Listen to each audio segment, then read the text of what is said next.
Guys, first things first, make sure to subscribe my YouTube channel, turn on notifications so that you get the bell when I post my next video lessons here to help you learn more about English. Hey guys, I'm Rizwan Ali from Learn English with Rizwan Ali.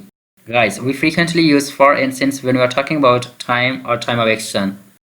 But the question is here, when to use since and when to use for. So let's talk about them.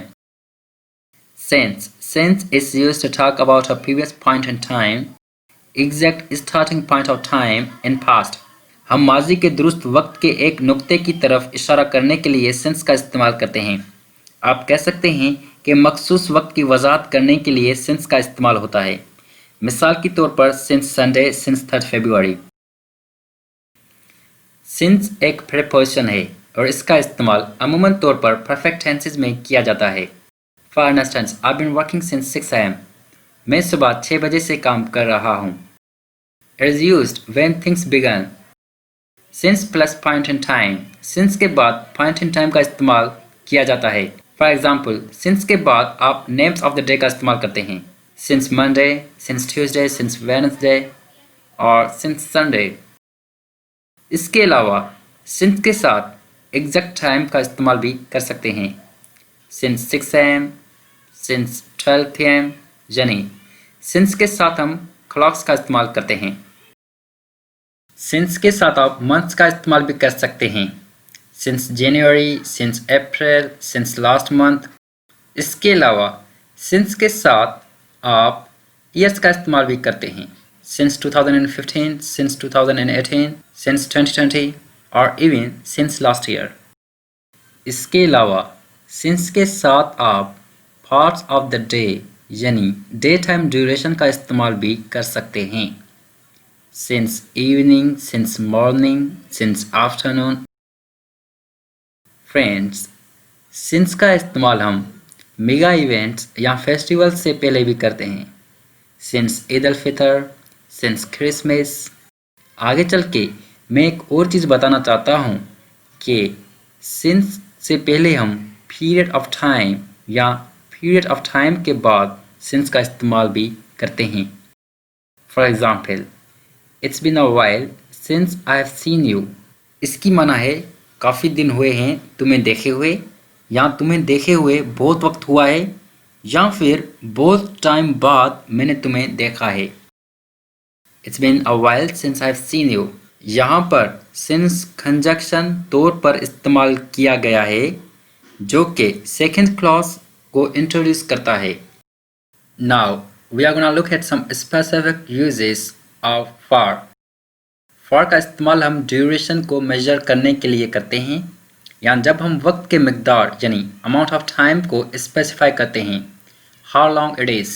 और for का इस्तेमाल आप present, past और future के लिए कर सकते हैं। For examples, she studies for 2 hours every day. वो हर रोज़ 2 घंटे पढ़ाई करती है। I worked there for 3 years। मैंने वहाँ 3 साल काम किया। I worked there for 3 years। ये पास्ट है। He'll be joining that meeting for at least an hour। वो कम से कम 1 घंटे के लिए वो मीटिंग अटेंड कर रहा होगा। He'll be joining that meeting for at least an hour। This sentence in the future। अब अगर इसके बुनियादी फार्मूला पर बात की जाए तो आप पीरियड ऑफ टाइम से पहले for का इस्तेमाल किया करें। For plus a period of time. ये पीरियड स्टार्ट से एंड तक का होता है। मैं चाहता हूँ कि आपको आसान अल्फाजों में क्लियर कर दूँ। बात काउंटिंग या नंबर्स की हो तो उससे पहले फॉर का इस्तेमाल होगा।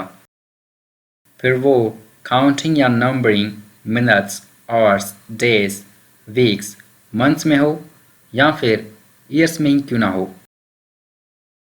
For examples, for 6 minutes, for 6 hours, for 6 days, for 6 weeks, for 6 months और for 6 years।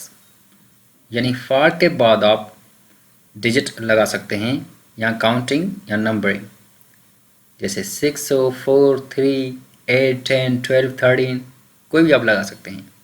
उसके बाद आप चाहें तो आवर्स लगाएं, मिनट्स लगाएं, डेज लगाएं या वीक्स लगाएं, मंथ्स लगाएं या ईयर्स लगाएं। तो ये डिपेंड करता है सिचुएशन पे जिस सिचुएशन के लिए या जिस सिचुएशन पे आप लिख रहे हैं या जिस सिचुएशन पर आप बात कर रहे हैं। ये भी कह सकते हैं सेंचुरी से पहले भी हम फॉर का इस्तेमाल करते हैं, for 3 century, for 2 century. And then long time से पहले भी हम फॉर का इस्तेमाल करते हैं, for long time. For example, we live together for long time, हम काफ़ी अरसे से एक साथ रहे। We live together for long time. A while से पहले भी हम फॉर का इस्तेमाल करते हैं, for a while. She stop taking tea for a while, for a while. A while से पहले भी फॉर लगता है, इसने थोड़ी देर के लिए चाय पीना रोक दी। She stop taking tea for a while. A moment से पहले भी फॉर लगता है, फॉर अ मोमेंट, यानी थोड़े लम्हे के लिए। एवर के साथ भी लगता है, फॉर एवर। यहाँ पर क्वेश्चन है, what's the difference between for ever और फॉर एवर।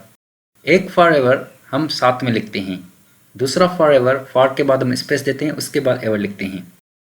दरअसल दोनों की माना सेम है, फ़र्क सिर्फ इतना है, अमेरिकन इंग्लिश में फॉर एवर एक वर्ड में लिखा जाता है, जबकि ब्रिटिश इंग्लिश में 2 वर्ड्स में फॉर स्पेस एवर लिखा जाता है।